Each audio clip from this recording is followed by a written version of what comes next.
예, 감사합니다. 통일연구원 원장 송교입니다. 아시다시피 지금 동북아에는 북한의 핵개발과 또 군사적 도발로 인해서 위기감이 높고 있습니다. 국제사회는 북한의 핵폐기와 군사적 도발의 억제에 힘을 모으고 있고 대한민국 정부도 여기에 동참하고 있습니다. 다만 저희들은 이러한 동북아 국가 모든 국가들의 안보 문제인 핵폐기와 미사일 폐기 또는 군사 도발 억제에 초점을 맞추고 있지만 또 저희 대한민국의 국가적 관심은 그것을 또 뛰어넘는 통일의 문제까지 관심을 가져야만 합니다.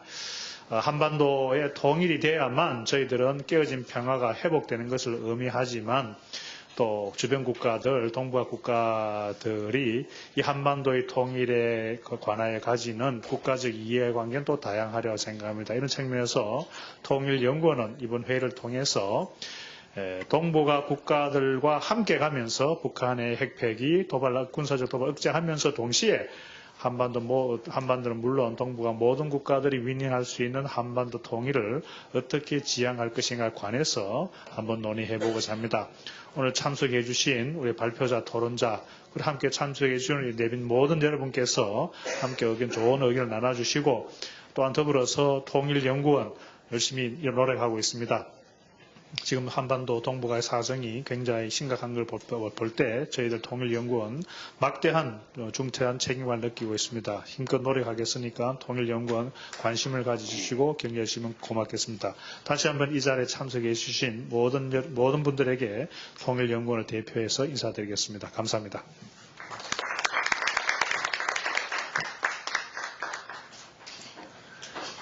네, 이번 세션은 방금 원장님께서 말씀하신 대로 그런 배경하에서 이번 이 세션을 구성을 했습니다.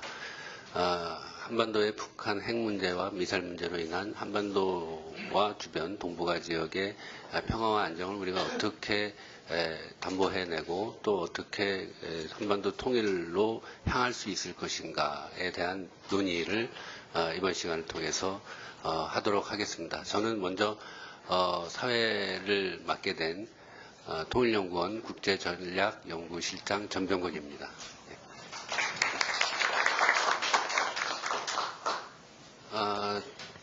이번 회의의 좀 효율적인 그런 진행을 위해서 시간을 저는 좀 관리하고 또 어떻게 또 여러분들의 의견과 또 여기 있는 토론하시는 분들의 의견을 잘 조율할 수 있도록 하는데 역할을 집중하도록 하겠습니다. 시작하기에 앞서서 그러면은 이 참여해 주신 분들을 간략하게 소개해 드리겠습니다.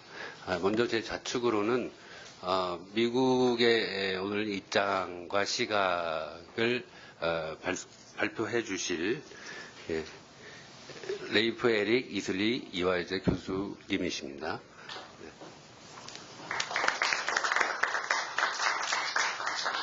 그 옆으로는 중국의 입장과 시각에서 말씀을 해주실 짜오후지 전 중앙당교 교수님이십니다.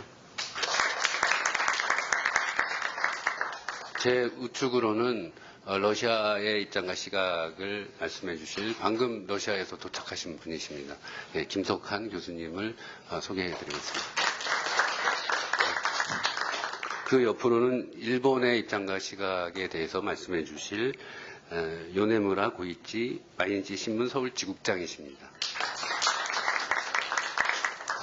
양쪽 옆으로 이제 토론을 좀 이분들의 발표에 대해서 토론을 활성화하기 위해서 저희 연구진들이 대거 참여를 했고 또 저희 연구진과 함께 김민서 세계일보 기자님께서 참석을 해주셨습니다. 저희 연구원 박사님을 또 토론자로 소개해 드리겠습니다. 이상신 박사님이십니다. 신종호 박사님이십니다. 이기태 박사님이십니다. 그리고 자리가 부족한 관계로 이 자리에 없습니다만 앞에 계신 현승수 박사님이십니다. 네, 그러면은 발표자들이 많이 계시고 또 이 주제가 그만큼 다양한 국가의 시각을 조율해야 되고 또 알아야 되기 때문에 부득이 많은 분을 모셨습니다.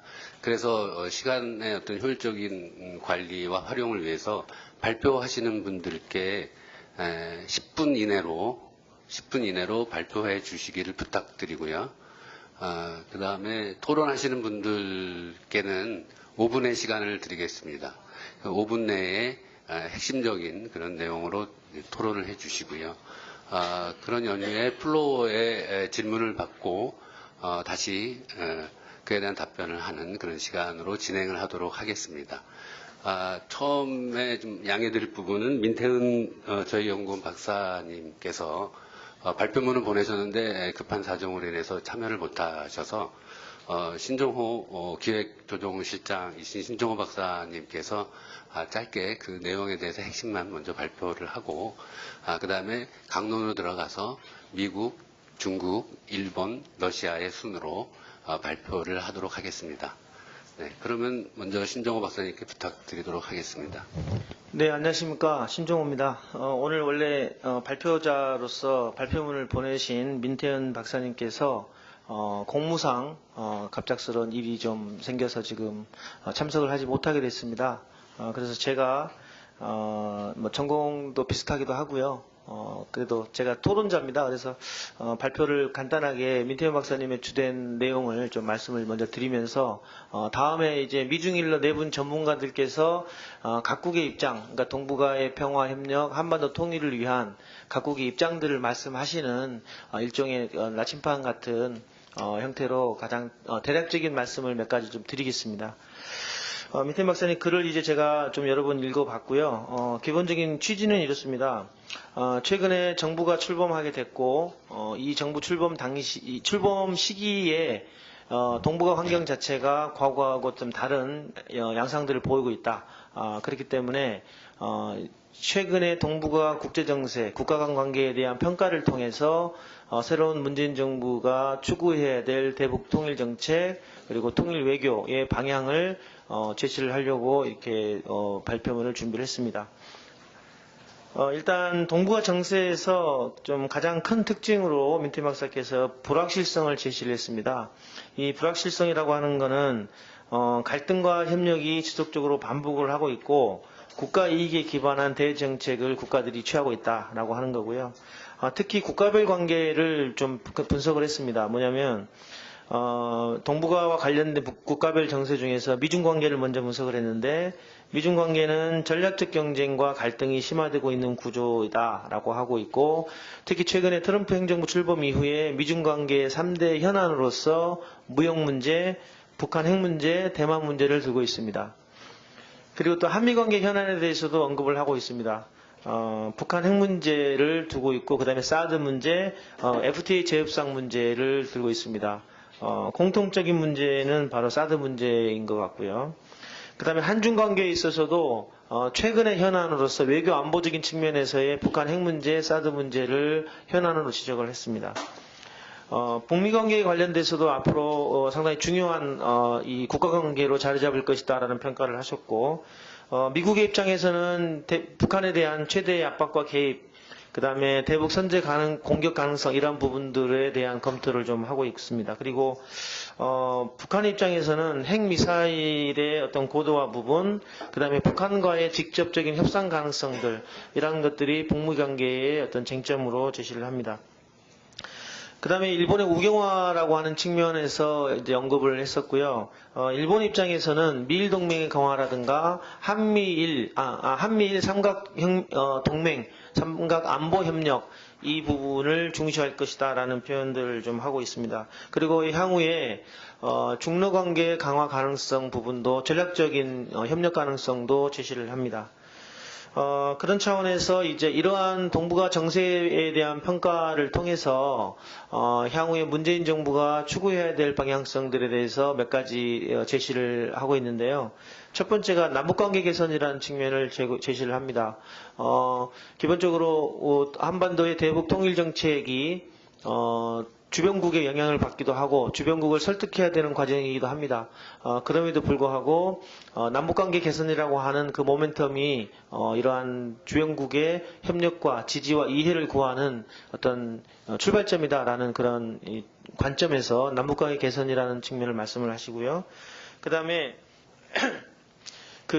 지금 동북아 국가 간의 어떤 공통적인 현안이 바로 북한 핵 문제입니다. 그러니까 이 북한이라고 하는 요인, 북한 핵 문제라고 하는 요인이 동북아라고 하는 구조에 영향을 주고 있다라고 하는 측면에서 이 북한 핵 문제 해결을 위해서 동북아 국가들 간의 실효성 있는 합의, 실현 가능한 합의가 필요하다라고 제안을 하고 있습니다.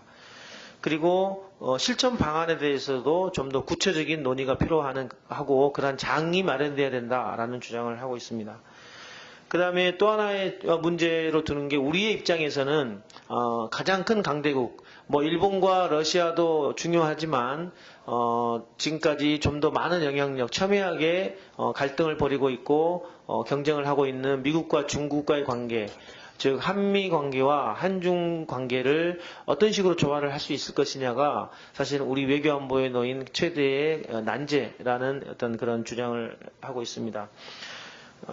그리고 이러한 이제 사실 이 발표는 동북아 현재 정세에 대한 평가를 통해서 앞으로 향후에 네 분이 발표할 내용에 대한 기본적인 가이드를 제시를 하고 있습니다. 그래서 이러한 어떤 동북아 정세에 대해서 조금 더 자세한 말씀을 좀 해주시기를 기대를 하고요. 그 다음에 나중에 다 끝나면 이 첫 번째 발표와 나머지 네 분들의 발표를 종합해서 토론을 할 때 조금 더 자세하게 말씀을 드리도록 하겠습니다. 아무래도 제가 직접 발표문 작성자가 아니기 때문에 제가 10분을 쓰는 것보다 다른 분들께 조금 더 많은 시간을 드리는 게 좋을 것 같습니다. 그래서 저는 일단 이 정도로 발표를 마치고 이따가 토론 시간에 조금 더 보충하겠습니다. 예, 감사합니다.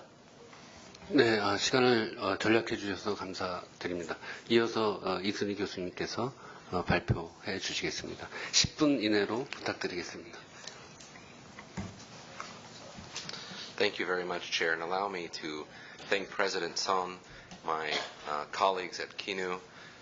It is a great honor for me to join this panel with so many colleagues whose work is extremely important and, may I dare to say, is of increasing importance given the current context on the Korean Peninsula and in the East Asia region. My small contribution today will be to offer some American perspective, although I have to say that I am but a humble academic, so my views do not represent official policy by any means, but I hope to engage, especially in the Q&A and with our excellent discussants, on some of the analytical points on which the United States policy is interacting with the security situation on the Korean Peninsula.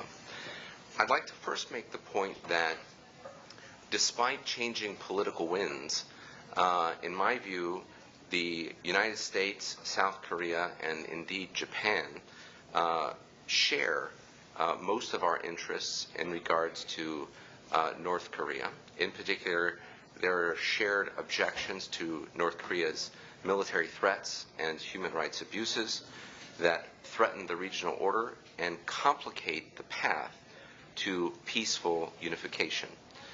North Korea has been resistant of integration into the regional order, and indeed its nuclear and ballistic missile tests and physical and rhetorical provocations have been detrimental to the sort of economic cooperation that would seek to integrate North Korea into the regional order. Some analysts have come out in favor of a rather depressing conclusion, a conclusion that probably still needs some testing with dialogue and diplomacy, but a number of analysts have already come to the conclusion that the North Korean leadership is not interested in bargaining away its nuclear weapons program. Instead, these weapons have become integral to North Korean identity, regime security, and North Korean foreign policy. The reasons offered for that sort of conclusion include that given North Korea's inferiority to South Korea on all important types of measures, from conventional and technological capabilities to economy to international recognition to various measures of soft power, nuclear weapons are one way for North Korea to exercise some military and even psychological advantages over the South, while providing, perhaps in the view of leadership in Pyongyang, providing a sort of resistance or protection to both American and Chinese pressure.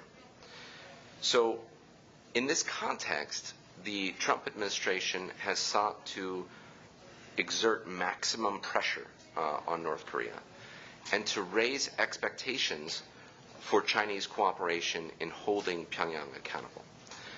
But very frankly speaking, I think that perhaps the key variable going forward will be the ability of the United States and South Korea to maintain close coordination given the new administration's updating their North Korea policies.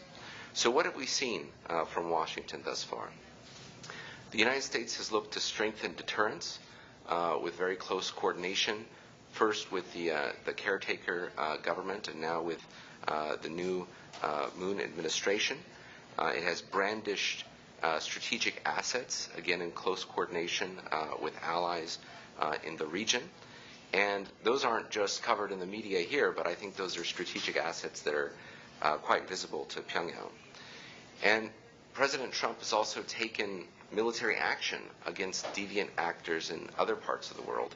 And this sort of sending Tomahawk missiles into Syria or dropping the largest conventional weapon on Islamic State positions in Afghanistan may have some spillover effect in terms of the ratcheting up of pressure on North Korea.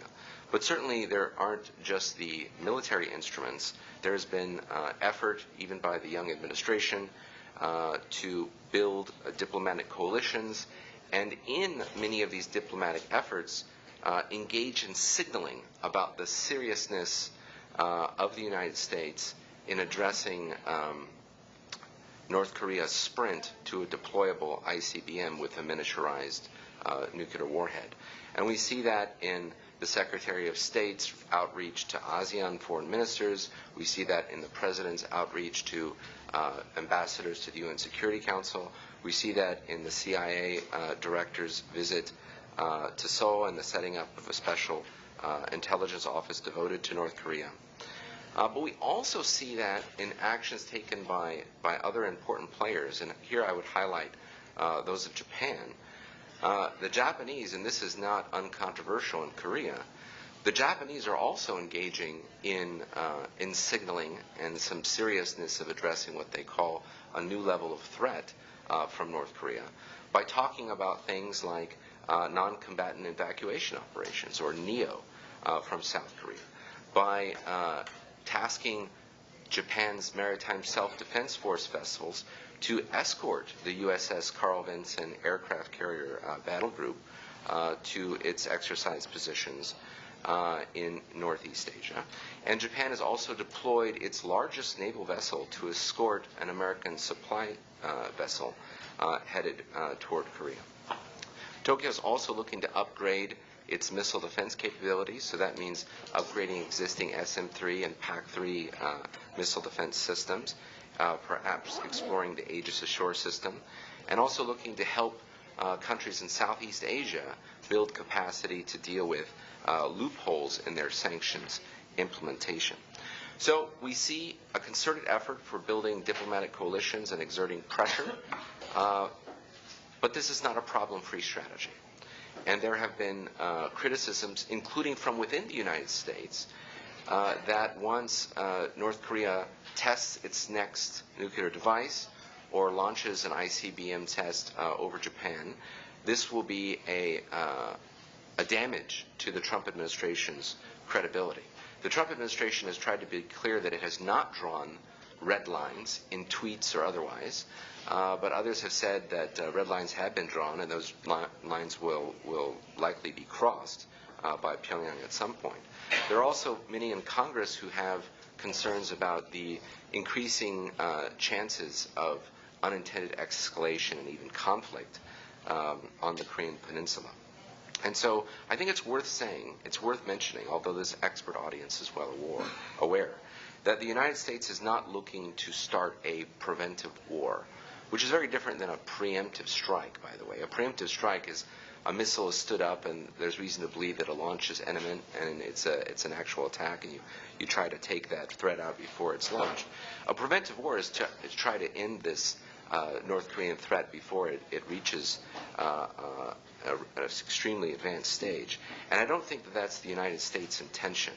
The United States has been very clear that its goal is denuclearization and not regime change, and that it will coordinate closely with South Korea and other partners.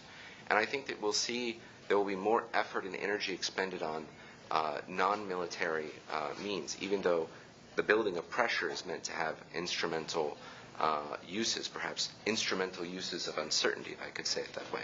But we'll see other measures taken by the United States and its partners, ranging from left of launch efforts to probably get at and maybe even sabotage some of North Korea's missile tests, working with allies on cybersecurity cooperation, trying to further United Nations Security Council resolutions with a new resolution and implementation of existing ones, working together on export controls and the like.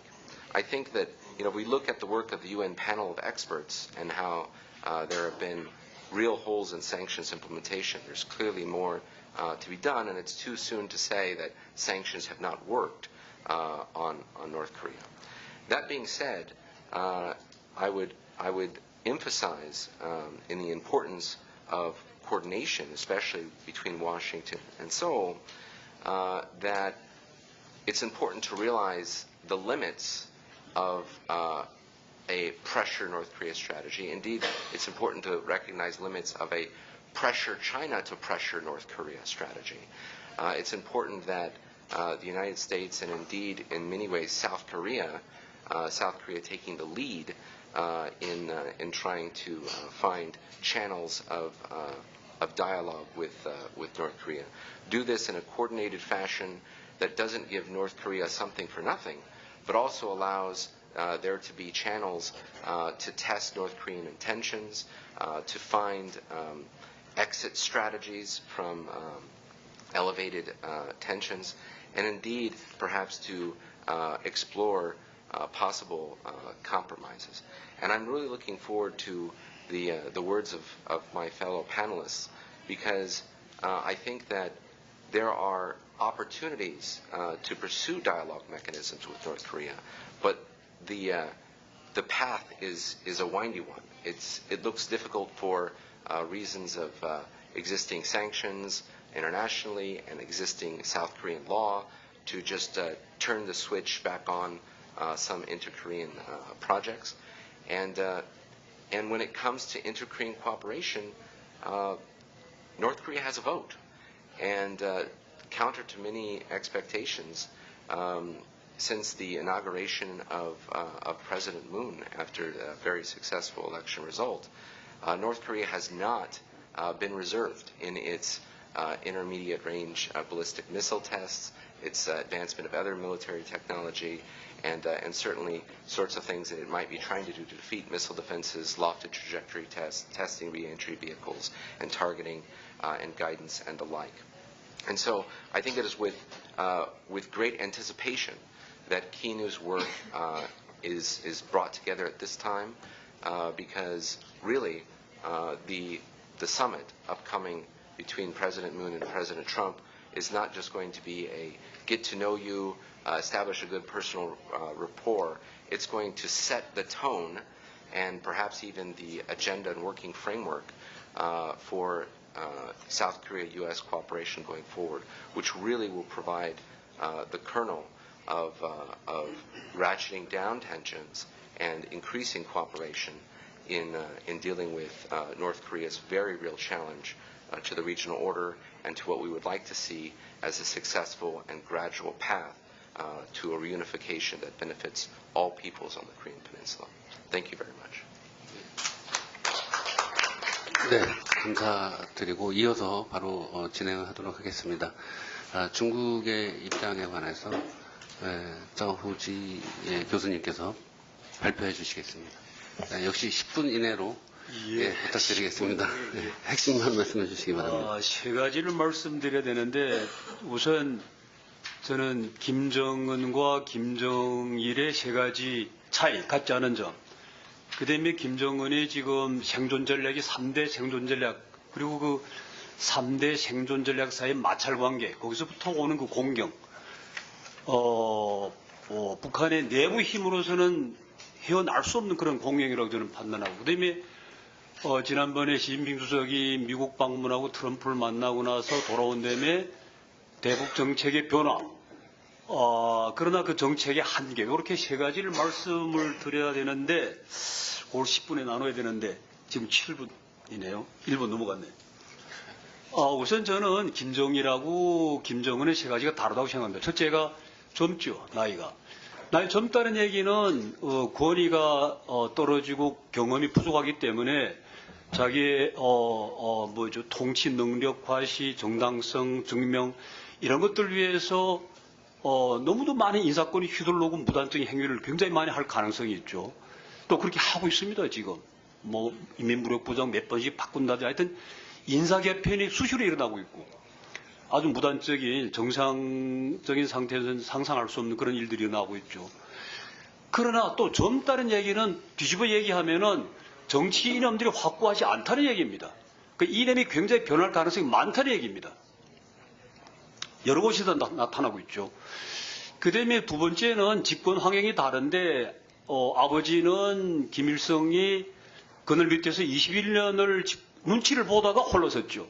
근데 이 친구는 이제 바로 홀로섰습니다. 재량권이 그렇게 크다는 얘기죠. 그 다음에 세 번째는 유학 경험이 있습니다. 아버지는 유학이라고 해본 일이 없죠.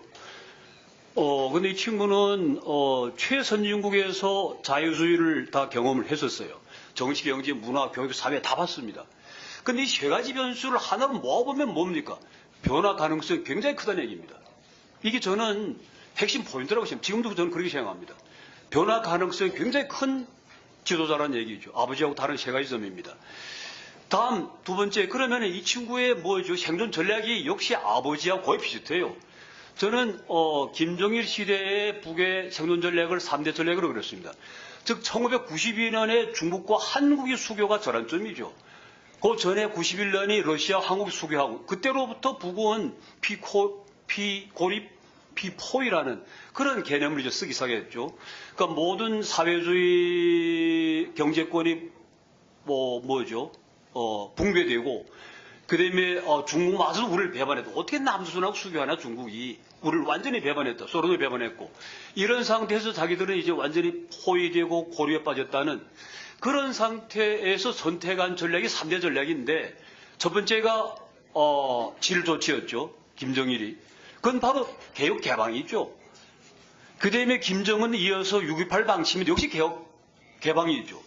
아버지보다 더 개방을 많이 하고 있습니다. 아마 24개 지금 특구를 만들었지 않습니까?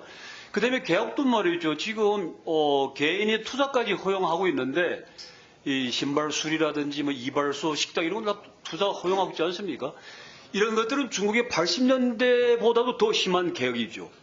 그렇게 지금 개혁 개방을 하고 있습니다. 그 다음에 대외 전략으로서는 지금 안보 전략으로 지금 핵 개발이죠. 그 다음에 국내 정치 전략으로서는 지금 성군 정치죠.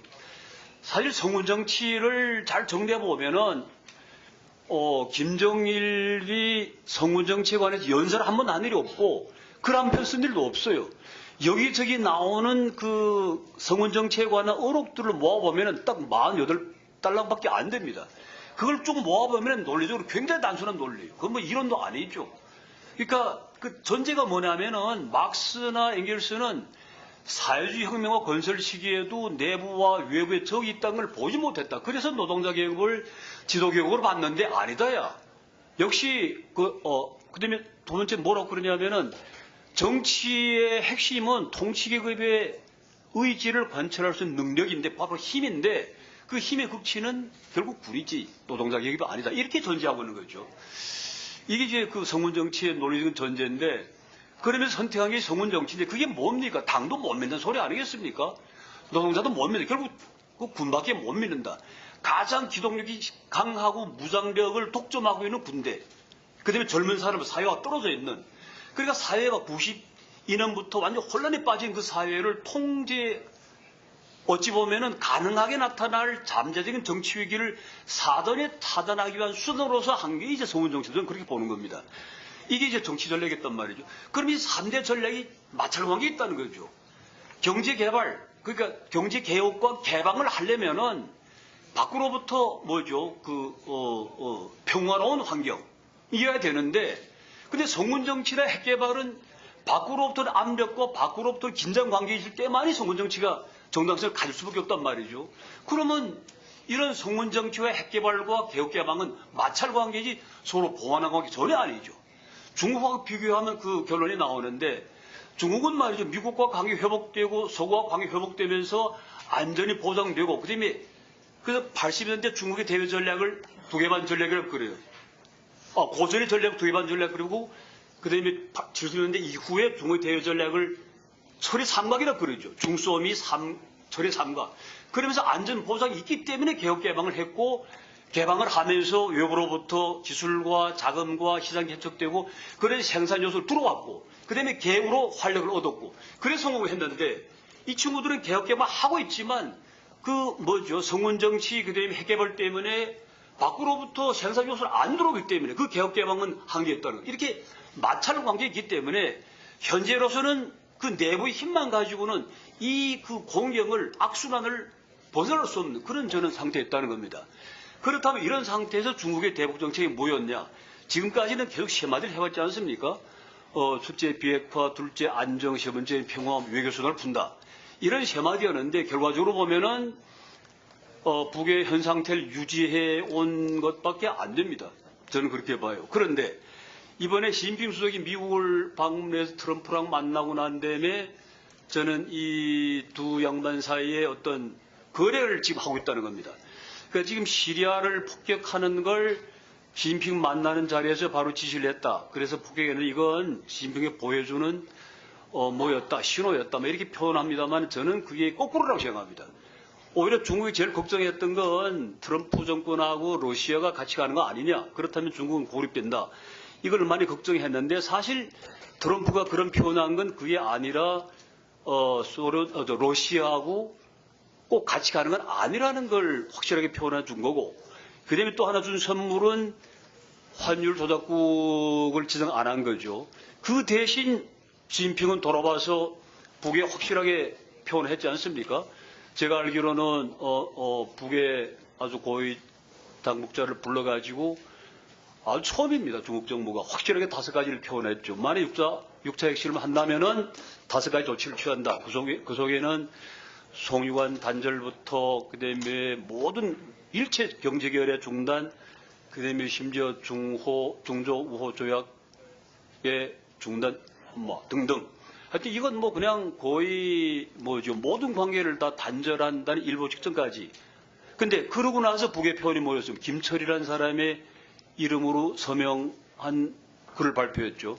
중국을 딱 지명해가지고 중국이 중조관계의 붉은 선을 넘고 있다. 그렇다면 우리는 다른 길을 선택할 수 있다. 이런 표현을 한 거 있고, 그리고 요새 지금 계속 거의 한 줄마다 지금 미사일 발사를 하고 있죠. 왜 그럴까요? 그래서 저는 중국이 이번에 변화된 정책은 북에 강력한 압력을 주겠다는 건 분명히 했습니다. 그런데 그 압력을 준다고 저쪽이 무릎 꿇을까요? 그럴 리가 없습니다. 왜요? 만약 이렇게 압력을 준다면은 저 정권이 굉장히 어렵죠. 거의 최악의 상황까지 가는 거죠. 그래도 최악의 상황까지 가는 거와 중국과 계속 각을 세우면서 갈 때 오는 최악의 상황, 둘 다 똑같다는 겁니다. 어느 길로 가도 지들은 중국이 이렇게 갈 때는 지들은 살아날 길이 없는 거죠. 그렇기 때문에 저는 그렇게 압력을 준다고만 해서 불복할 사람들이 아닙니다.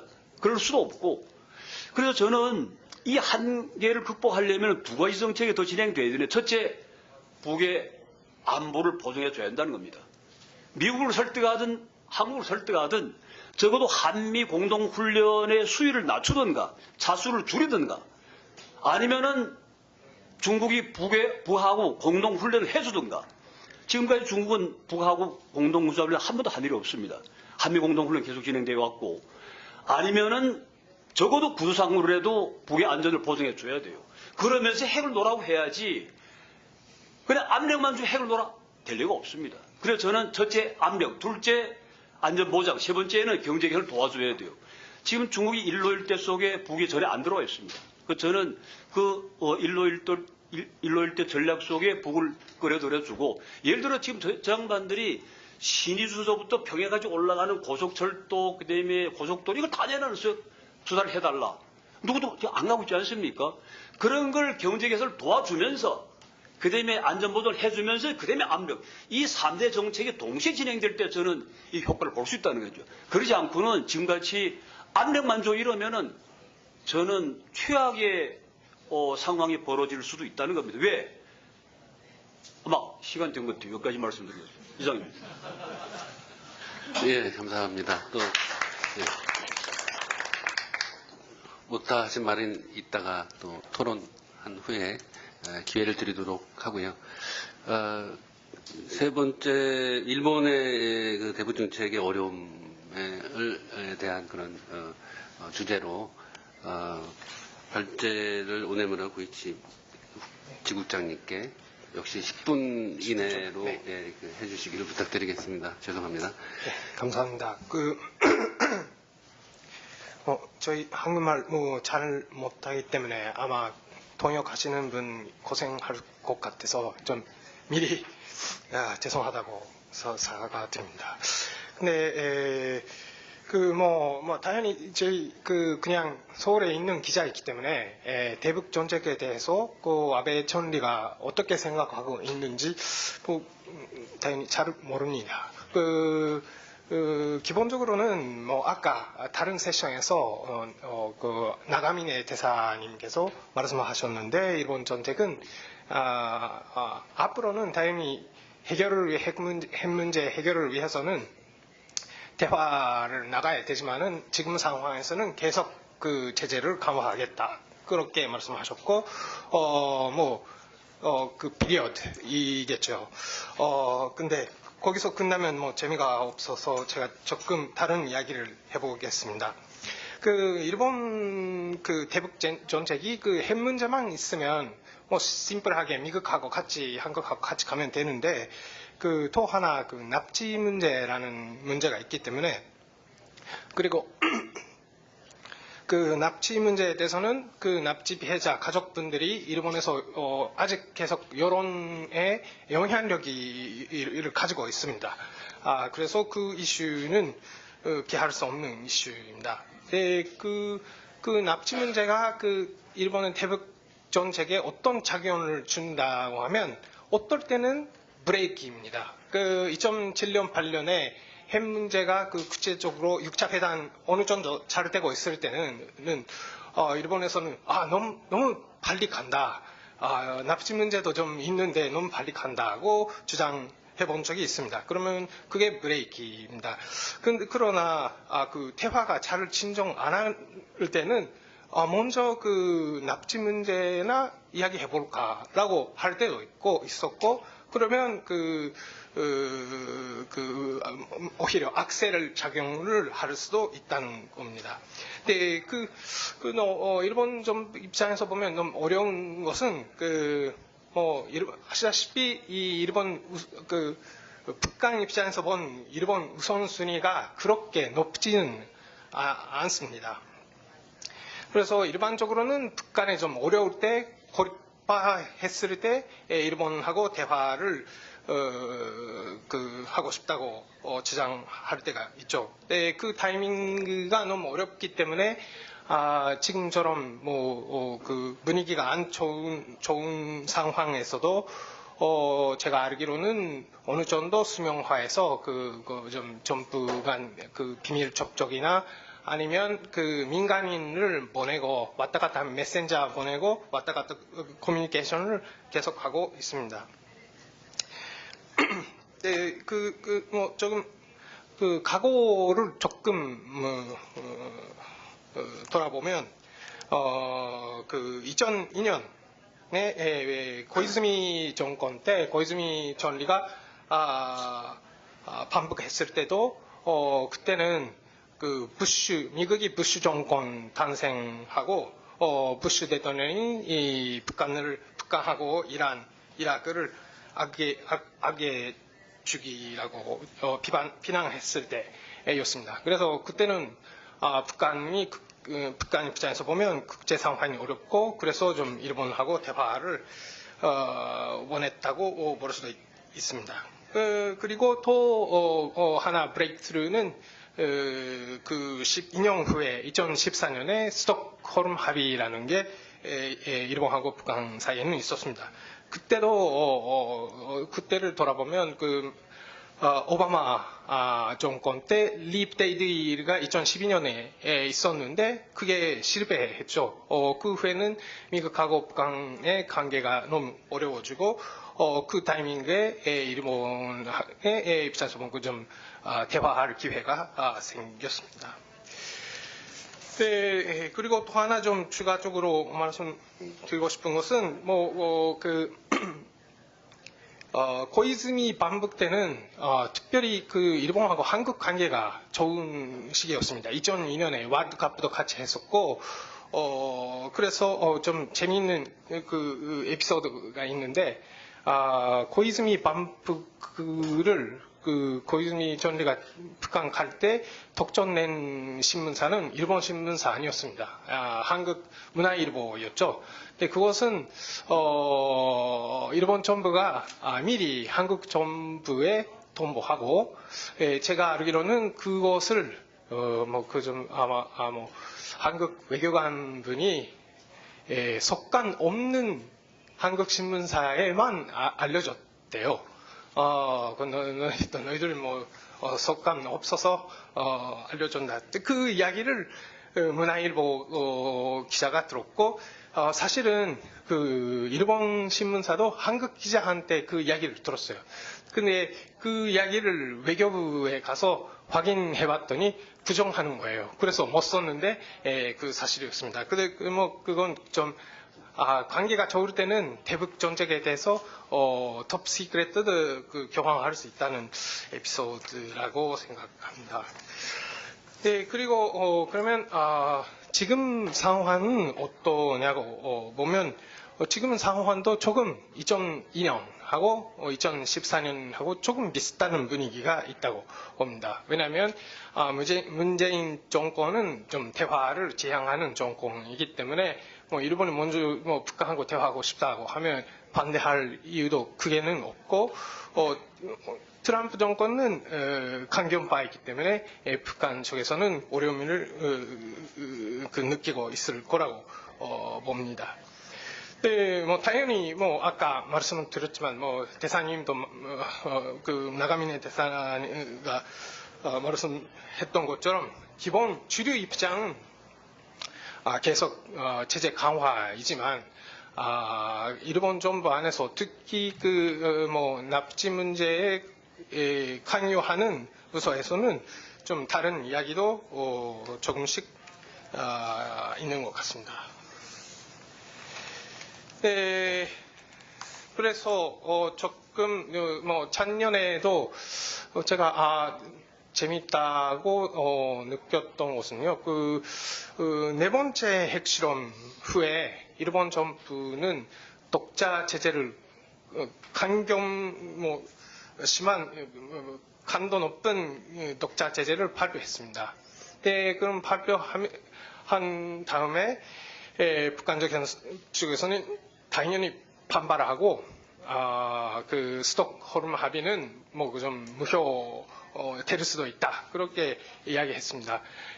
근데 다섯 번째 핵실험 후에는 일본 정부가 좀 강도 높지 않은 대사님도 계시네요. 근데, 네, 감도 높지 않은, 대북 체제를 발표했고, 어느 정도 아베 정권도 북한에 약간 시그널을 보냈던 게 아닐까라고 우리 기자들이 생각해 본 적이 있었습니다. 그리고 또 하나는 올해 와서 기본적으로 아베 전리는 북한을 계속 강력하게 비난하고 계시는데 하고 있는데 2월 하순에 유강후지라는 신문이 있는데요. 거기에 인터뷰에서 좀 북한 문제에 대해서 이야기한 적이 있습니다. 그 안에서는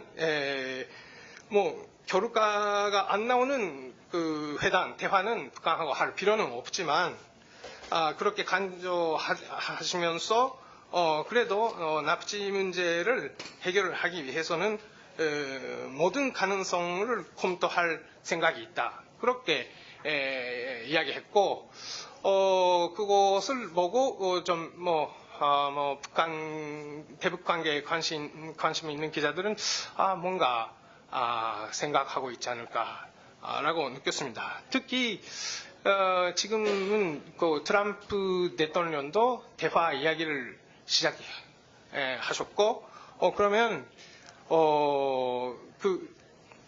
당연히 특히 납치 문제에 관여하는 정책 담당자분들은 타이밍을 놓치면 안 된다는 느낌이 들죠. 근데 왜냐면 미국하고 북한의 대화가 본격적으로 시작하면 일본 납치 문제를 해석키는 기회가 없어질 가능성이 있어서 그럽니다. 대충 제가 이야기하고 싶은 것은 그 정도입니다. 감사합니다. 네, 감사드립니다. 마지막으로 러시아의 입장과 시각에 대해서 김성환 교수님께 부탁을 드리겠습니다. 네, 감사합니다. 한국외국어대학교에 있는 김석환입니다. 제가 최근 한 1년 반 사이에 동북아 안보 구조라든가 한반도 이슈 혹은 극동과 관련된 이슈를 한국말로 토론한 게 아마 거의 처음인 것 같습니다. 제가 지금 바로 직전에 지금 모스크바에서 도착을 해가지고 김포공항을 통해서 여기 왔는데요. 모스크바에서 있었던 바로 직전의 토론은 중러우협회 창설 60주년을 기념한 동북아 그리고 중러 협력의 미래에 관련된 세미나였고 그 토론회였습니다. 거기에서도 많은 동북아의 핵심 현안 그리고 그들이 생각하는 외교 안보 구조의 우선순위의 이슈들이 다루어졌습니다. 또 그 전에는 제가 또 두바이를 거쳐서 아슈아바드를 갔을 때 중국의 1대1로의 확산 속에서 중러 간의 유라시아에 있어서 전략적 협력 갈등 혹은 미래 이런 관련돼서 얘기를 할 때도 역시 동북아 이야기가 있었습니다. 또 그 전에 일본에서 노르웨이, 핀란드, 노르웨이, 싱가포르 그리고 한국, 일본, 러시아 등등 창한 6개국 전문가 토론할 때도 새로운 아시아의 미래를 이야기할 때 역시 동북아 안보 이야기가 있었고 러시아 극동 이야기가 있었습니다. 또 그 전에 프리마코프 리딩이라고 해서 모스크바에서 있었던 행사에서도 똑같은 주제들이 다뤄졌습니다. 그런데 문제는 제가 이런 말씀들을 쭉 하는 이유는 제가 참여했던 그러한 모든 굉장히 중요한 글로벌 세미나나 포럼에서 북한 핵 이슈가 사실상 그렇게 큰 비중을 차지하고 있지 못하다라는 겁니다. 그러니까 한국에서는 동북아 안보 구조의 변화나 동유라시아 혹은 유라시아의 미래와 연관해서 북한의 핵 문제가 아주 당면한 가장 큰 이슈고 또 가장 큰 위협이라고 생각을 하지만 빅픽처로 봤을 때는 현안 중에 하나다라는 것이죠. 그러니까 이런 큰 빅픽처 속에서 이루어지는 논의와 그 빅픽처 속에 숨어있는 세밀화를 이야기할 때의 논의가 구조도 다르고 주안점도 달라지고 해법에 대한 전망도 달라진다라는 겁니다. 제가 이 말씀을 드리는 것은 바로 직전에 있었던 중국과 러시아의 그 세미나에 거의 한 200명에 가까운 그 분야별 전문가들이 모여서 3일 동안 토론을 했습니다. 아주 깊은 토론들을 했는데 거기서 나온 안보 구조에 직면한 가장 큰 도전들은 우크라이나 사태 이후에 나타난 서방과 러시아의 갈등과 균열, 또 시리아 문제를 둘러싼 이슬람 극단주의와 또 테러리즘과 관련된 글로벌 안보 구조의 취약성, 또 옛 소련권의 트랜스포메이션 과정에서 있어난 일종의 미러 간의 합의가 혹은 나토와 러시아 간의 합의가 균열을 일어나는 이런 속에서 새로운 어떤 합의 구조가 만들어지기가 어렵다는 것, 뭐 이런 것들입니다. 그리고 그것과 결부돼서 있는 또 다른 논의는 기술의 발달, 그리고 자원의 소비와 기술의 발달, 시장의 결합의 구조적 변화가 다양한 형태의 역학관계의 변화를 초래하는데 그게 어디로 갈지 또 누가 리더십을 발휘할지 알 수 없다라는 뭐 그런 것들입니다. 그러니까 냉전 이후에 냉전 기간 동안에 2차 세계대전 이후에 세계를 지탱해왔던 안보 구조가 하드 시큐리티 스트럭처가 핵을 소수의 유엔 안보리 상임이사국 5개국에 독점을 해주고 또 정치 구조에 있어서 유엔을 중심으로 한 다자주의를 통해서 양자주의에 있어서 서로 간의 냉전의 레드라인을 인정해주고 뭐 이러한 것들이 계속해서 도전받는데 그것을 대체할 하드 시큐리티 스트럭처가 새롭게 나타나지 않고 있다. 뭐 이런 부분. 그리고 그것을 만들어냈던 당사자, 설계자들 간의 갈등이 커져가고 있다. 이런 얘기들이 더 인류가 직면한 imminent crisis다라고 많이들 논의를 했습니다. 그러니까 세밀화를 가지고 지역 정책으로 들어간다면 여기서 이러한 얘기되는 것처럼 개별 국가들의 전략적 목표에 의해서 어떤 세밀화의 부분들이 때로는 과장되고 혹은 때로는 굉장히 엄청나게 긴급한 이슈인 것처럼 하지만 실제로 큰 그림에서 본다면 구조적 변화를 초래할 만한 그러한 상황으로 작동하는 것은 아닌 것 같다라는 생각을 많이 갖고 있습니다. 동북아와 한반도 통일과 그리고 동유라시아 전체를 엮어서 구조적 변화를 가져온 것은 소련의 해체를 전후한 러시아의 전략적 목표의 수정에서 그리고 그것에 대한 정책의 수정에 의해서 발생을 했습니다. 대표적인 게 소련 말기에 이루어졌던 극동 시베리아의 개방, 두 번째는 중국과 러시아 관계의 정상화, 그리고 세 번째는 한국과 소련의 수교, 이 세 가지가 소련 말기에 동시다발적으로 이루어졌습니다. 극동의 개방은 그러니까 소련이 세계 경제 체제에 편입을 하겠다라는 의미였고, 중러 관계의 정상화는 냉전적 양대국의 바이폴라 시스템을 다극주의로 끌고 가겠다라는 러시아의 생각이었고, 소련의 생각이었고, 한소 수교는 미국의 동맹 국가들에 의해서 이루어지고 있는 동북아 지역의 동맹 체제에서 이루어지고 있고 다자 안보 구조가 존재하지 않는 동북아 지역의 다자 안보 구조를 형성하고자 하는 러시아의 인게이지먼트 팔러시의 변화에 의해서 나타난 거죠.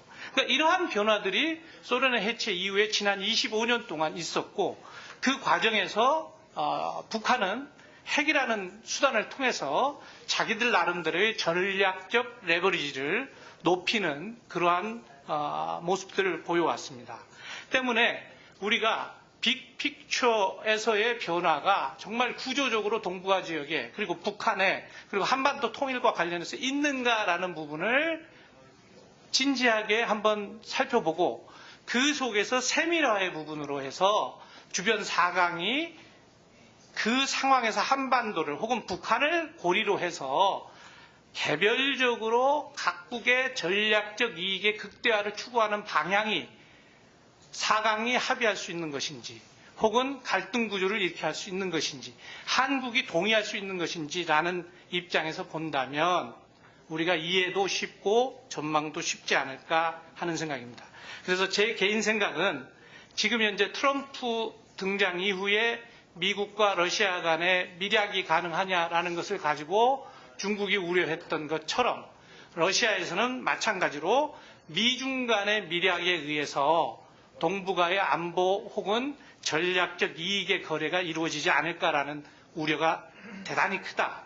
또 그 속에서 동북아 혹은 동아시아에 있어서 핵심은 미국이 생각하는 레드라인이라는 것이 북한 핵에 있어서 발달의 어떤 단계인가라는 부분이고 러시아가 생각하는 동아시아 혹은 동북아에서의 레드라인이라는 것은 미국이나 일본이나 혹은 한국의 일종의 그 대북 인게이지먼트 팔러스에 있어서 압박, 최고의 압박과 관여가 어디까지 용인될 수 있느냐라는 부분이며 중국의 레드라인의 문제가 북한과 관련해서 과연 어디까지인가라는 부분인 것 같습니다.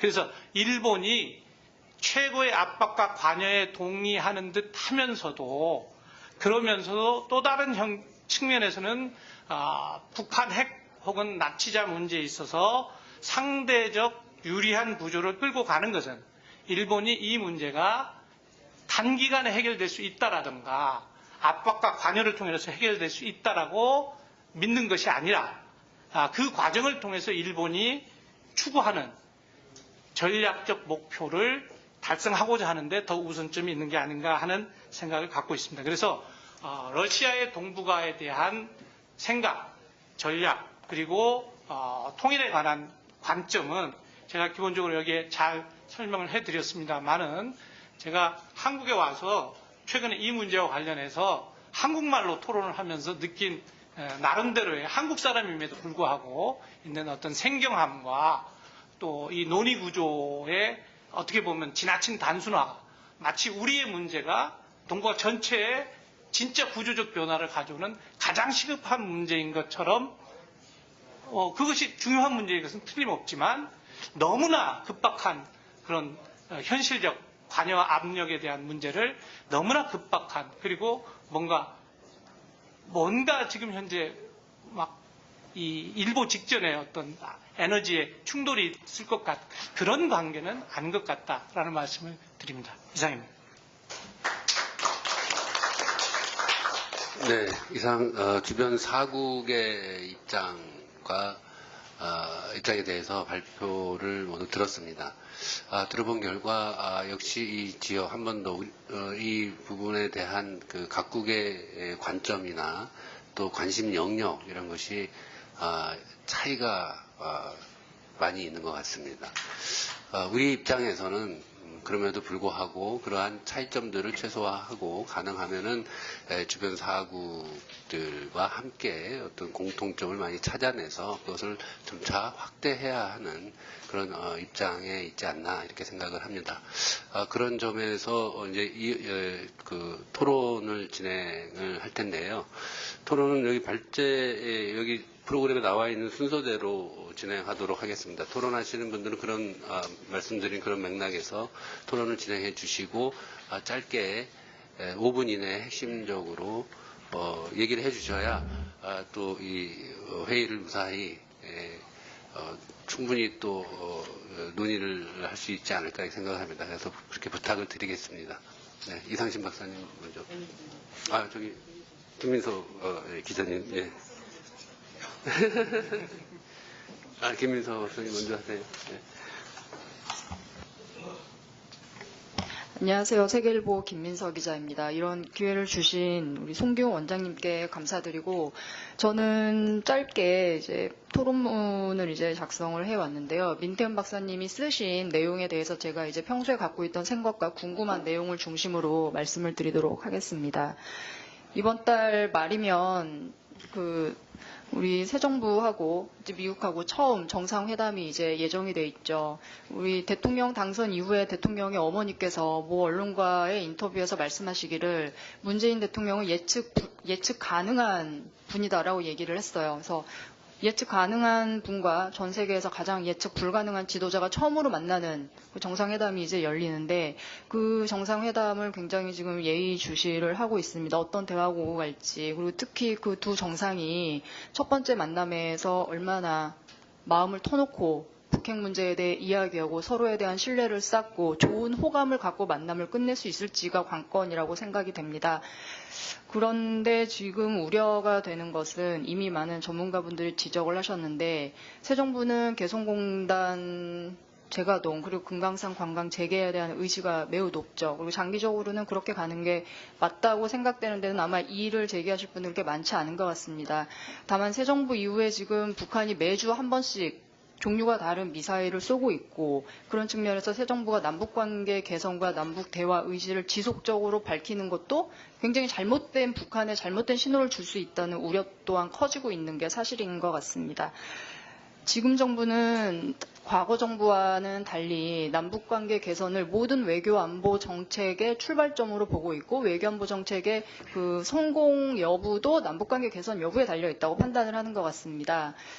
그런데 저는 이제 전문가분들도 많이 지적은 하셨는데 과연 우리 정부가 새 정부가 구상한 이 틀대로 상황이 흘러갈 수 있을 것인지 근데 매우 좀 어려운 요소가 곳곳에 산재해 있지 않나 하는 생각이 듭니다.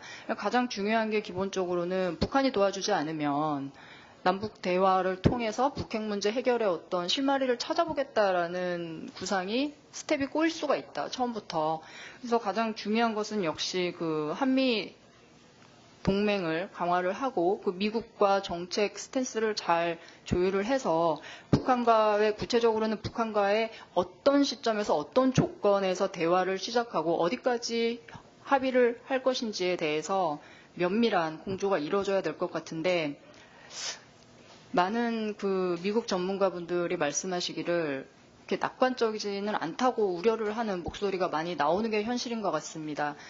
최근에 한 2주 된 것 같은데 미국에서 오신 분들하고 이제 만날 기회가 있었습니다. 근데 그분들은 지금 새 정부의 대북 정책에 대해서 이미 판단을 미국 정부가 내린 것 같다라는 그런 전언을 이제 전해줬는데 구체적으로 이제 정책 그 현안에 대해서 언급을 하자면 이미 많이 언급이 됐지만 개성공단 재가동, 금강산 관광 재개에 대해서 미국에서 상당히 우려가 크다고 합니다. 미국 정부는 이미 그거를 뭐 명시적으로 발표는 하지 않았지만 한국 정부가 만약에 그 두 정책을 추진을 한다 그러면 미국과의 정책 공조는 사실상 불가능할 것이며 미국이 독자적 행동을 하는 경우에도 한국 정부는 그 협의에서 배제될 수가 있다라는 그 말을 누가 밝힐 수는 없지만 뭐 들었다는 분도 있고 그렇습니다. 그래서 예컨대 그래서 제가 만약에 우리 정부가 그 의지가 강해서 추진을 하게 되면 미국이 우리 정부에 대해서도 그럼 세컨더리 보이콧을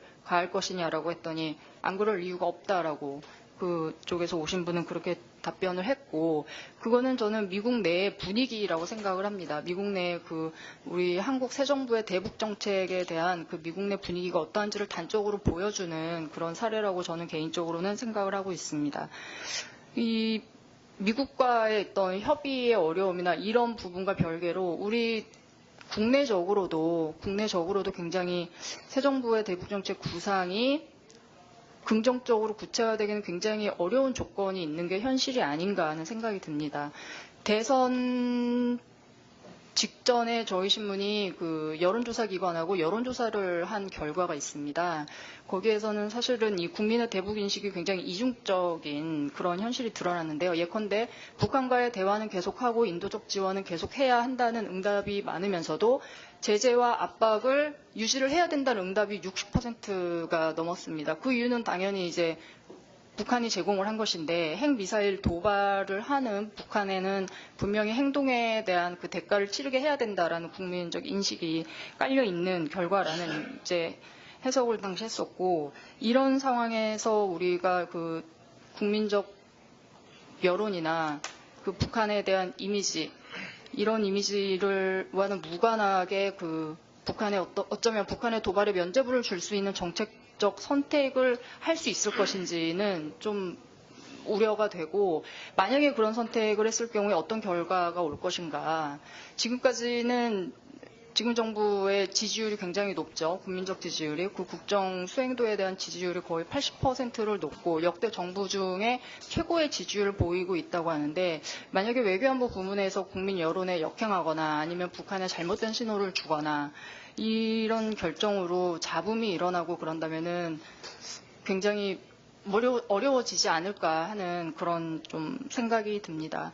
그래서 저는 새 정부가 정책을 추진을 하고 하는 데 있어서 대북 정책의 어떤 가시적 목표를 너무 높게 설정하면 오히려 위험할 수 있겠다. 그래서 너무 성급하게 추진하기보다는 차근차근 그 북한의 행태를 보아가면서, 그리고 미국과 공조를 하고 일본과도 공조를 하고 중국과도 역시 잘 협의를 해서 차근차근 천천히 급하지 않게 가는 게 중요하지 않나 하는 생각이 듭니다. 그리고 저도 이제 취재를 하는 기자 입장에서 제가 사실 가장 궁금한 거는 트럼프 행정부 출범 이후에 트럼프 대통령이 그 시진핑 중국 국가 주석의 걸 계속 압박을 했죠. 북한 문제를 해결하라는. 근데 과연 이제 그 이 트럼프의 차이나 배싱이 어디까지 계속될 것인지, 어느 수준까지 끌어올릴 것인지가 이제 저는 가장 궁금하고, 만약에 그 지금 트럼프 대통령의 지지율이 30%대까지 떨어졌고 미국 내에서 지금 탄핵 얘기까지 거론이 되는데, 이렇게 지지율이 낮은 대통령이 북한에 대해서 만약에 모험적인 선택을 하게 될지, 그 가능성도 저는 좀 걱정스럽게 보고 있습니다. 그래서 이런 상황에서 우리 정부가 너무 그 제재 흐름에 너무 튀는 그 과도한 그 북한의 선의에 기댄 그런 정책을 추진하거나 그럴 경우에는 어쩌면 어려운 선택을 강요받는 상황이 올 수도 있겠다, 이런 생각이 듭니다. 저는 이쯤에서 이 시간을 많이 초과하셨습니다. 네, 네, 감사드리고요. 다음, 네, 이어서 계속해서 제가 말을 아끼겠습니다. 예, 이 시간 내에 해주시기 바랍니다. 네. 예, 동일연구원의 이상신입니다. 일본 대사님 모셨다고 해가지고 그 얘기를 듣고 큰일 났다고 이대 박사님하고 잠깐 얘기를 했습니다. 왜냐하면 제가 한일 위안부에 대한 얘기를 써놨는데 일본 대사님이 오실 줄을 모르고 써놨다가 그대로 얘기를 해야 될지, 제가 뭐 양심적이거나 절기가 높은 사람은 아니기 때문에 오시는 줄 알았으면 딴 얘기를 했을 텐데 이미 토론문을 써버렸습니다. 그래서 그냥 하기로 했습니다. 그래서 이질리 교수님 발표를 잘 들었고요. 거기에 대해서 뭐 시간이 많지 않기 때문에 간단히 얘기를 하겠습니다. 우선 여러 가지 분석을 해주셨는데 뭐 대부분 다 거의 다 동의합니다. 동의하고 그 중에서 몇 가지만 요약을 해서 얘기를 하자면, 한국 정부가 어떻게 해야 되느냐, 그 부분에 대해서 정리를 한 3가지 정도로 얘기를 해주셨습니다. 첫 번째가 한일 관계에 대해서 한미일 공조를 강화해서 북핵 문제를 대응해야 된다는 얘기죠. 여기에 대해서는, 이 원칙에 대해서는 저도 뭐 전혀 반론을 제기할 생각은 없습니다.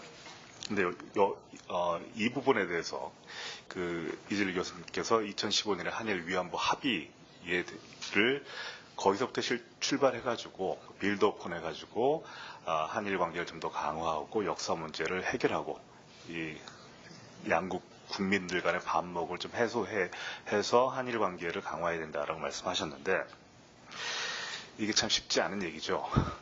왜냐하면 지금 문재인 정부의 공약집에 한일 관계에 대해서 이렇게 얘기를 해놨습니다. 역사 문제의 진정한 반성과 실용적 우호 협력의 동시 추진.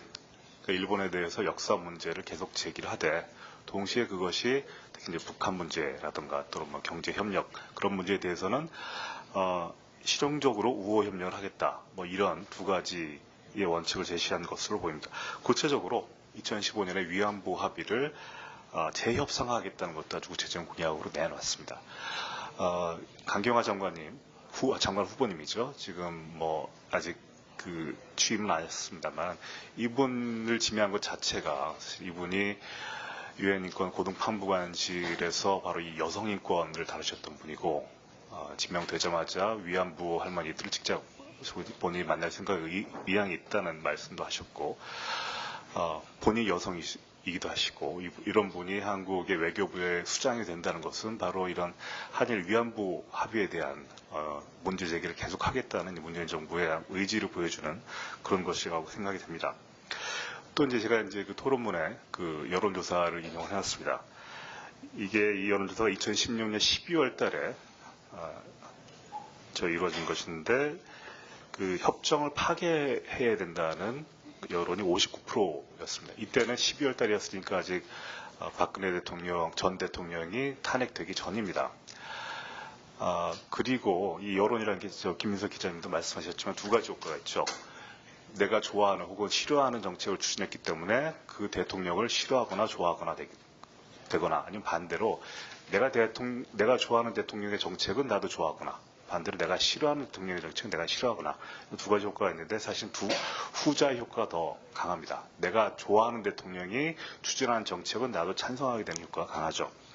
지금 아까 김민석 기자님이 말씀하신 것처럼 문재인 정부의 지지율이 80%가 넘습니다. 그 얘기는 문재인 정부가 추진하겠다 혹은 추진하는 그런 정책에 대한 지지율도 높아질 수밖에 없다는 얘기죠.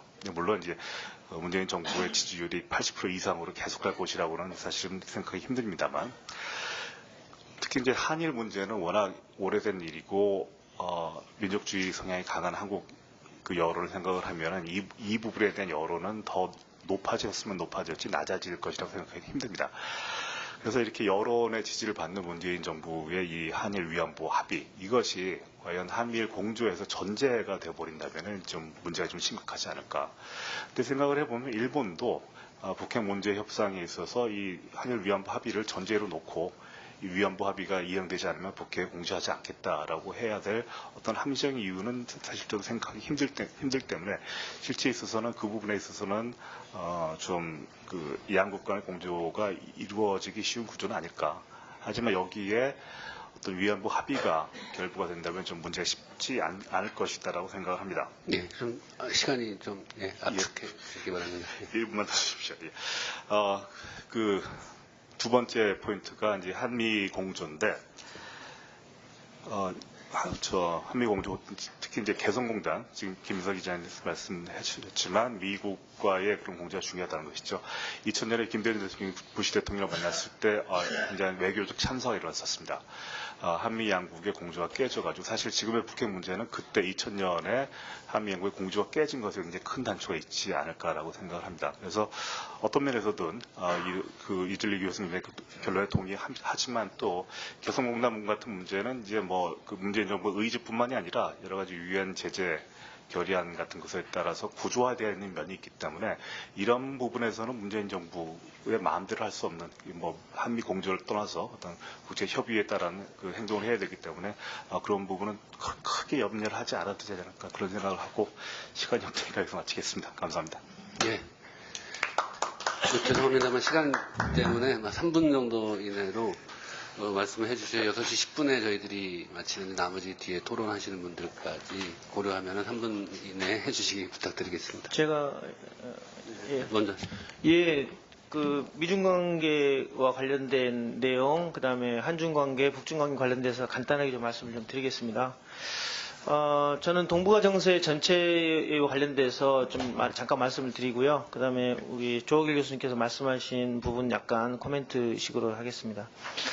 지금 동북아 정세에서 가장 큰 문제는 미국과 중국, 일본, 러시아, 특히 미중의 영향력이 한반도에 대한 영향력이 너무 커지고 있다는 게 가장 핵심인 것 같고요. 그 다음에 미국과 중국이 어떤 세력 경쟁, 전략 경쟁을 하는 과정에서 한반도를 대리 세력 경쟁의 도구로 활용할 가능성이 상당히 높아지고 있다. 그 과정에서 미중의 대외 전략의 우선순위에서 한반도가 높은 순위를 차지하지 못하고 있다라는 겁니다. 아까 김석환 교수님께서 말씀하신 것처럼 이 구조의 문제에 있어서 한반도 문제가 가지고 있는 전략적인 취약성들이 나타나고 있고요. 그렇기 때문에 우리가 북핵 문제라든가 이런 이 한반도와 관련된 문제에 있어서 우리의 어떤 그 전략적인 카드라든가 지렛대가 부족할 수밖에 없는 상황인 것 같다라는 이제 그 한 말씀을 들을 수 있을 것 같고요. 그 다음에 이 북한 핵 문제 해결과 관련돼서 미중이 그렇다면 우리 입장에서는 그러한 영향력을 최소화할 수 있는 방안이 필요하다라고 생각합니다. 그 중에 하나가 저는 국제사회가 북한 핵 문제에 대한 공동 책임론을 공유를 할 필요가 있다라고 생각합니다. 이 공동 책임론이라고 하는 것은 북한 책임론, 중국 책임론, 미국 책임론 서로 상대방에게 전가하는 그러한 입장에서 벗어나자라는 의미고요. 그래야지 공동의 해법을 창출할 수 있는 출발점에 설 수 있다라고 저는 생각을 합니다. 그 다음에 또 하나가 저는 이제 미국과 중국이 대외 전략에서 한반도가 차지해야 하는 우선순위를 높이자라고 하는 게 상당히 중요하다고 생각합니다. 물론 일본과 러시아도 마찬가지입니다. 그러려면 일단 현실에 대한 냉정한 평가가 필요합니다. 북한 핵 문제의 고도와 가능성, 궁극적인 종착점들, 그 다음에 중국이 정말 북한 핵 문제 해결에 의지와 역량이 있는가에 대한 부분을 판단을 해야 됩니다. 그렇다면 우리는 이 시점에서 한국과 미국이 중국에 대해서 가지고 있는 북한 핵 문제에 대한 중국 역할론에 대한 과도한 평가도 우리가 지양을 해야 되지만 중국의 입장에서 그러니까 한국과의 관계를 통해서 한미동맹을 이격시킬 수 있다. 한미동맹을 좀 느슨하게 할 수 있다라고 하는 기대도 동시에 버려야 되지 않을까라는 좀 생각을 좀 하고 있습니다. 그리고 한중관계 말씀을 드리면 지금까지 한중관계 25주는 올해 25주년인데 지금까지 한중관계가 사드 문제를 해결한다고 해서 이전의 한중관계를 회복하기는 쉽지 않습니다. 새로운 문제들이 발생을 하고 있고 중국이라는 나라가 가지고 있는 정체성의 변화도 있습니다. 한국의 전략 환경도 바뀌었습니다. 그래서 한중관계를 기본적으로 위기관리 관점에서 접근할 필요가 있다. 그러면 위기관리 원칙들이 여기에 적용이 돼야 됩니다. 첫 번째가 정보 실패를 방지를 해야 됩니다. 정확한 현실 인식이 돼야 된다는 거죠. 두 번째는 위기관리의 원칙은 군사적인 해결 방안과 외교적인 해결 방안이 동시에 진행이 돼야 된다는 겁니다. 세 번째는 이 대화 메커니즘이 대화 채널이 지속적으로 유지돼야 된다고 생각합니다. 그러나 한중관계는 사드 문제로 인해서 전략대화 기제가 끊겨 있습니다. 그래서 이 부분이 시급하게 회복돼야 되고요. 그 다음에 이 위기관리 전략의 또 핵심은 출구를 마련을 해야 됩니다. 그래서 사실은 출구를 마련하기 위해서는 입구부터 정말 정밀하게 접근을 해야 됩니다. 그렇지만 사드 문제로 예를 들면 우리가 그 부분에 대해서는 상당히 좀 반성할 지점이 있는 게 아닌가라는 좀 생각을 하고 있습니다. 그리고 북중 관계 한마디만 평가를 드리면 김정은 시대와 김정일 시대를 비교를 하셨는데 사실은 현재 시진핑 김정은 시대의 북중 관계를 비교하는 게 더 중요하다고 생각하고요. 지금 현재의 북중 관계는 어떤 누구의 말대로 혈맹 관계도 아니고 누구의 말대로 국가 간 정상 관계도 아니다.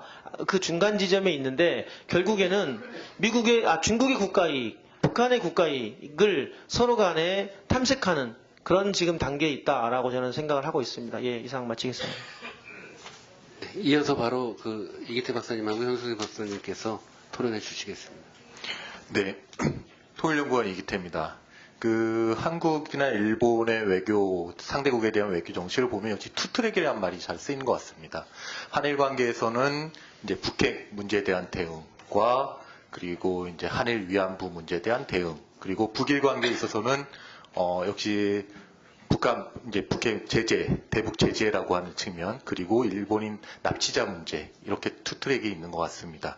이러한 측면에서 오늘 요네무라 기자께서 발표하신 내용 중에 이제 아베 정부가 대북 제재에 동참을 하고 있지만 또 대화의 측면도 있다라고 하는 것은 이제 저도 동의를 하고 있습니다.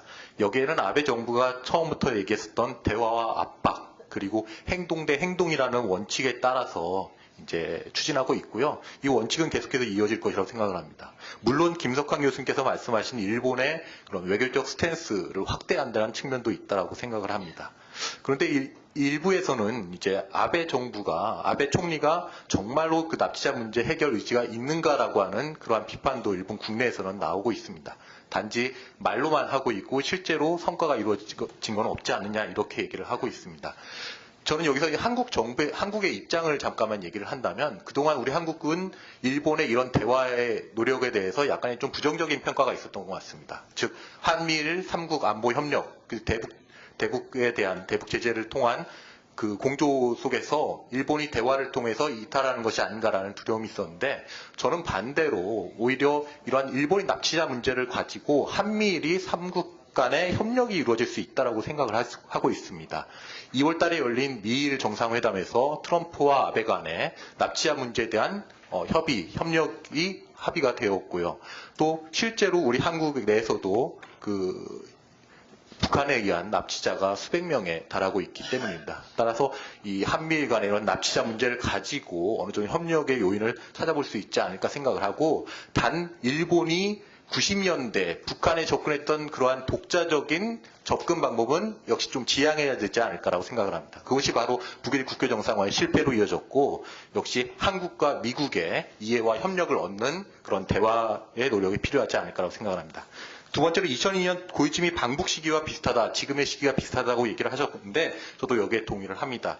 그런데 역시 한 가지 차이는 현재는 북한의 핵 보유가 있다고 하는 측면이 있고요. 따라서 그때와 상황이 좀 다른 측면이 있는 것 같습니다. 물론 이런 국면을 해결하기 위해 육자회담이 재개가 필요할 것 같고요. 역시 문제는 방금 말씀드린 납치자 문제에 대해서 어떻게 한미일 간의 합의가 이루어질 것인가라는 게 중요할 것 같습니다. 그리고 오늘 몇 가지 얘기가 나왔습니다만 한미일 삼각 안보 협력에 대한 얘기가 나온 것 같습니다. 일본 쪽에서 주로 얘기를 듣습니다. 왜 한국은 일본이 미국과 합의한 법의 지배 그리고 인권을 가지고 중국을 견제하는 그런 목적에 왜 동참하지 않냐라고 얘기를 하고 있습니다. 하지만 한국의 논리는 여기에 대해서 확실하게 말을 해야 될 것 같습니다. 우리는 분명히 일본하고 입장이 다릅니다. 저희는 한반도 통일 그리고 남북 분단이라고 하는 현실이 있기 때문에 북한에 대한 위협 차원에서는 한미일 삼각 안보 협력이 필요하지만, 만약 이것이 중국을 겨냥하거나 중국 봉쇄로 이어진다면 여기에 동참하는 것은 좀 무리가 있다는 것을 확실하게 얘기해야 될 것 같아요. 그 대상의 차이를 확실하게 얘기해야 될 거라고 생각을 합니다. 그리고 오늘 이철일 교수님께서 말씀하신 것 중에 하나가 있었는데, 새로운 단계의 위협에 따라서 그동안 북핵 위협에 따라서 일본의 여러 가지 움직임이 있었는데, 저는 한국에서는 언론에서는 이것이 일본의 어떠한 국내 정치적으로 무마하게 하거나 이런 목적이라고 얘기를 하는데, 저는 첫 번째로 원래 준비를 잘하는 국가입니다. 한반도 유사시에 어떻게 대응할 것인가라는 건 원래 준비를 잘하는 국가라고 생각을 하고, 두 번째로는 최근에 미일 동맹 강화 속에 일본의 안보 역할의 확대, 즉 보통 국가화라고 하는 측면을 어느 정도 우리가 판단을 하고, 그리고 유사시에 일본의 그런 미군 후방 지원이라던가 아니면 협력, 임무 이런 것들을 좀 인식을 해야 될 것 같습니다. 마지막으로 딱 하나만 말씀드리면, 역시 일본 내 좀 다른 얘기입니다만, 오늘 한반도 통일과 이제 동북아 안보인데, 일본 내에서 보면 보통 상정하는 것이 북한 붕괴 시나리오에 대한 연구나 이런 것들이 상당히 많이 있습니다. 하지만 평화 통일에 있어서의 일본의 역할이 무엇인가라고 하는 이러한 연구는 아무리 그다지 없는 것 같습니다. 따라서 앞으로 일본 쪽에서 이러한 북한이 무조건 붕괴한다 이런 것만 가정한 그런 상정한 시나리오나 연구가 아닌, 보다 평화 통일을 해서 어떻게 일본이 역할을 할 수 있는가 이런 걸 생각하는 연구가 좀 많았으면 좋겠습니다. 이상입니다. 네. 러시아와 관련해 가지고 발표해 주신 김석환 교수님에 대해서 약간의 코멘트를 하려고 하는데요. 저희가 빨리 끝나자마자 저희도 이제 공항으로 이동을 해야 되는 시간이 정해져 있기 때문에 마음이 급합니다. 대체로 김석환 교수님께서 글에 상당히 지금 현재의 러시아 정부의 어떤 한반도 인식, 그다음에 한반도 통일에 대한 기본적인 입장에 대해서 잘 정리를 해주셨다고 보고, 또 김석환 교수님이 생각하시는 여러 가지 제안들이나 분석이 전혀 그릇된 부분이 없다라는 부분을 일단 저도 말씀을 드리고요. 그러나 일단 오늘 말씀하셨던 것들이 이제 해외에서 좀 다양한, 특히 이제 중국과 러시아의 어떤 전략 관계, 제휴 관계를 강화하기 위한 여러 가지 요새는 이런 어떤 대화의 장들이 상당히 많고, 거기에 이제 김석환 교수님께서 많이 참석을 하시는 걸로 알고 있는데, 빅픽처, 그러니까 글로벌 차원에서의 어떤 중요한 문제들 속에 과연 한반도 문제, 그리고 통일 문제, 북핵 문제가 어느 정도 중요성이 있느냐라고 하시는 문제에 대해서는 저도 기본적으로 그 의문에 대해서는 동의를 합니다.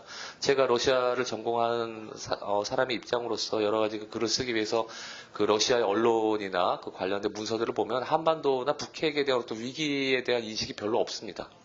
그것은 어떻게 보면 북한에 대한 북한이 과연 핵을 사용할 것인가 아닌가라고 하는 그 위기의식에 있어서 유난히 이제 일본에서 상당히 그것들이 언론에서 상당히 부각이 되는 측면이 있고, 저희도 사실 남한에 살고 있지만 북한이 설마 한국에 대해서 또는 미국에 대해서 뭐 핵을 사용할 것인가라고 하는 어떤 위기의식이나 어떤 긴박성은 좀 다소 좀 적지 않는가.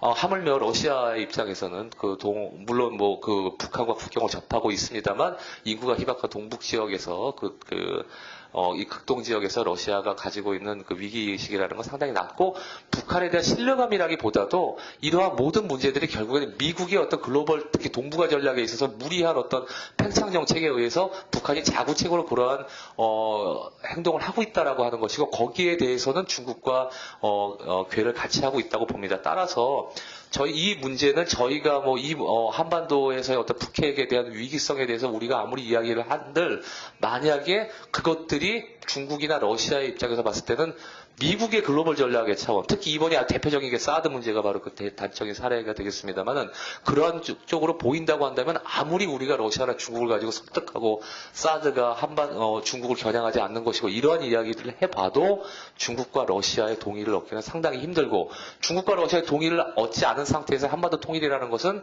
불가능하다고 보고, 또 혹여 그것이 가능하다고 할지라도 통일 이후의 과정에서 한반도에 초래할 재앙은 상당히 크다고 봅니다. 따라서 그러한 모든 사강의 모든 이해관계를 다 수렴하면서 그것들을 조정해 나가면서 그 통일을 생각해야 되는 저희 입장에서는 사실은 조금 발상의 전환을 할 필요가 있다.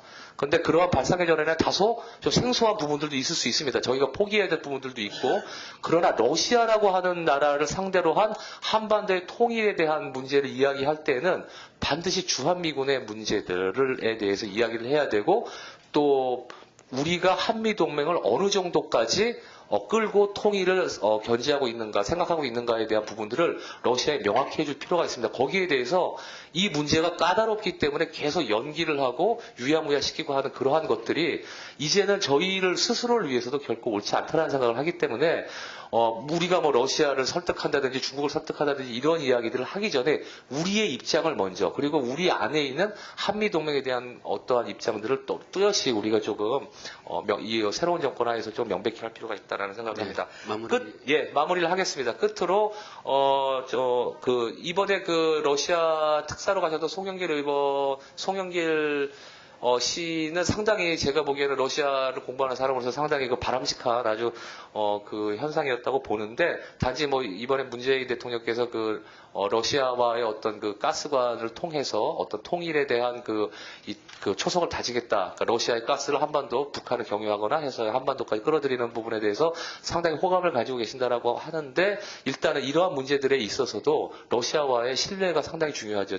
저희가 과연 러시아가 가스를 이용해서 주변국들을 상당히 애를 먹인 경험들이 상당히 많기 때문에, 과연 러시아의 국익에 위배된다고 생각할 때 가스관을 가지고 장난을 치지 않을 것인가에 대한 우리의 어떤 리스크에 대한 확실한 보장도 받아야 되는 것이고요. 또 북한에 대한 러시아의 어떤 북한이 그러한 행동들을 했을 때 러시아가 과연 어떻게 그것들을 제도적 법적으로 보장해 줄 것인가에 대한 것들도 명확히 정리를 하고 넘어가야 될 거라고 봅니다. 이상으로 제 토론 마치겠습니다. 시간이 저희들 6시 10분까지 예정되어 있는데 시간이 지금 거의 다 소진을 했습니다. 혹시 플로어에서 질문하실 분이 있으시면 한 분만 모시고요. 없으시면 네, 해주세요.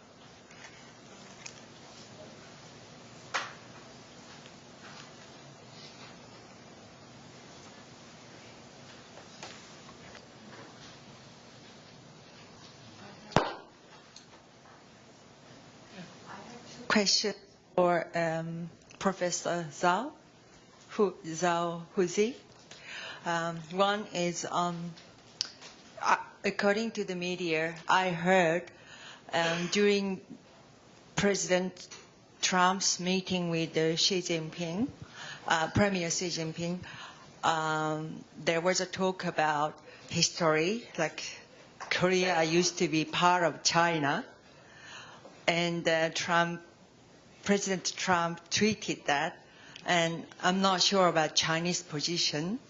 So regardless of what went on behind the closed door, what is your perspective on such historical view and the general Chinese educational trend on that issue. And the second question is, if it is possible to reconstitute the Clinton administration's policy on North Korea, what would the Chinese position be? Like kind of détente between the U.S. and North Korea? 네. 그러면은 지금 발표하신 네 분께, 모두 기회를 다 드리지는 못할지도 모르겠습니다. 시간상. 지금 이슬리 교수님도 좀, 코멘트 하실 게 좀 답변하실 게 있으실 것 같고요. 코이치 지국장님도 혹시 있으시면은, 한 시간은 2분 정도로 드리겠습니다. 네. 그러면 먼저 이슬리 교수님 먼저 하시고 그다음에 발표한 순서대로 타오 교수님 하시고 그다음에 구이치 교수님 하시고 김석환 교수님 하는 순으로 시간은 2분 드리겠습니다.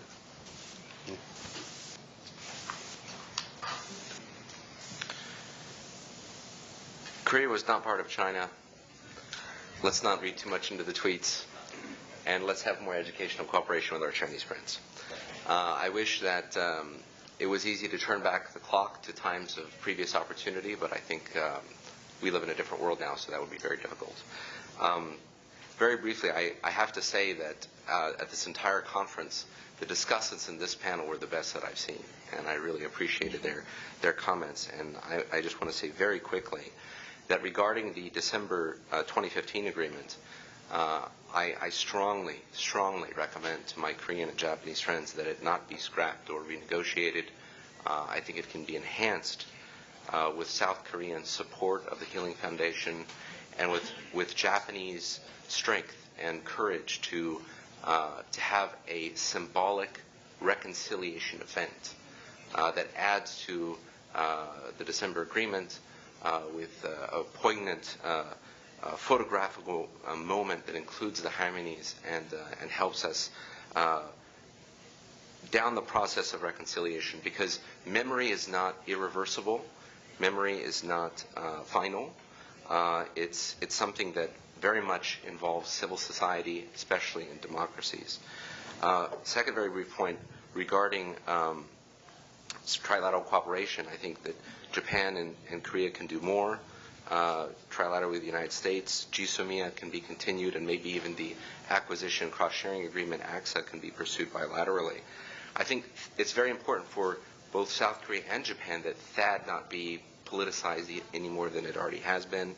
And I don't think it's good if U.S.-South Korea capabilities are scaled down, whether that be regarding THAAD assets or whether that be regarding exercises, if the threat from North Korea is not reduced. And then, as was pointed out by our discussants, restarting Kaesong and Mount Kumgang are difficult. But there are other things that South Korea and its partners can do, including humanitarian aid to North Korea, sports and cultural exchanges, and using Track 1.5 dialogues to see where there may be openings in dealing with North Korea in different ways. And I think that's really important to present an attractive vision for inter-Korean integration long into the future. Thank you.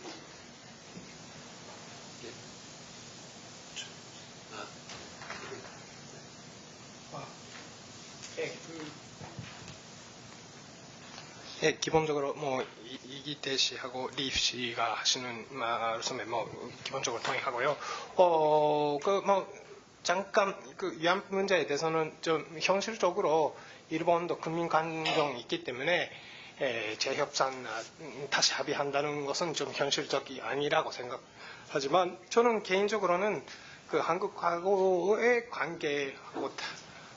관계없이 또 일본 국내적으로 그런 인권 침해에 대해서 더 기억하기 위해서 뭔가 할 필요가 있지 않을까라고는 그렇게 완전히 개인적으로 생각하고 있습니다. 그리고 또 하나는 그 북한에 대해서 북한에 관련해서 대북 정책에 대해서 한일 협력할 수 있는 여지가 있는지 없는지 그거에 대해서는 아마 있다고 생각하고 그것은 기본적으로 한국하고 일본 금리에서도 한국하고 사이좋게 지내고 뭐가 좋냐고 하는 사람이 있고 반대로 당연히 한국에서도 일본하고 사이좋게 지낼 필요가 있냐고 하는 사람이 있는데 그런 분들한테서 아니다. 우리는 협력하는 게 서로 이득이 있다고 설득할 그런 게 되지 않을까라고 생각하고 있습니다.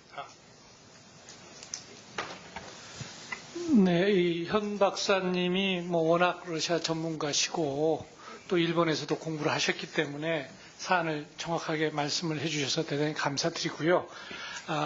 주한미군 문제를 언급하셨는데 그 부분과 관련해서 적어도 제가 지난 한 30몇 년 동안 소련 혹은 러시아 전문가들 그리고 정책 당국자들과 관련해서 토론을 해본 결과 혹은 협상을 해본 결과는 그 문제는 그렇게 아주 핵심적인 이슈는 아니다. 그러니까 미국의 동북아 주둔과 관련된 현상의 변화를 러시아는 적극적으로 추진하지 않고 있고 인정하는 측면이 강하다. 그 이유는 러시아의 대정책 추진 전략의 체계가 미국과 소련이 현재 글로벌 안보 구조를 만든 주요한 설계자고 그래서 하나의 가장 중요한 얼굴은 강대국 자존심의 측면이라는 측면에서 현재 안보 구조를 변경하려고 하는 시도에 대해서는 미국과 러시아가 수호자로서 작용을 하는 측면이 있어서 코오퍼레이티브하고 그 다음 부분에 있어서 갈등의 부분이 크게 드러나는 부분은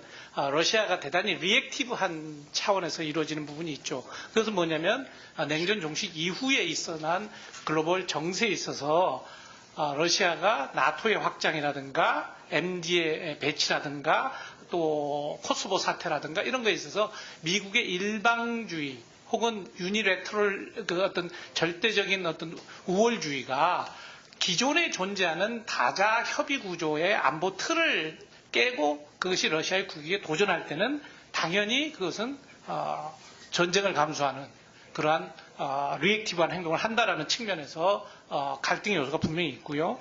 그 다음에 기타 이슈에 있어서는 사안별 협력을 분명히 하고 있죠. 테러리즘 이슈, 그 다음에 개발의 이슈, 우주 협력. 미국과 러시아가 217년의 수교의 역사를 가지고 있는데 그 과정에서 미국과 러시아는 인류 전체의 이 운명이 걸린 아주 중요한 전쟁에서는 항상 같은 편이었습니다.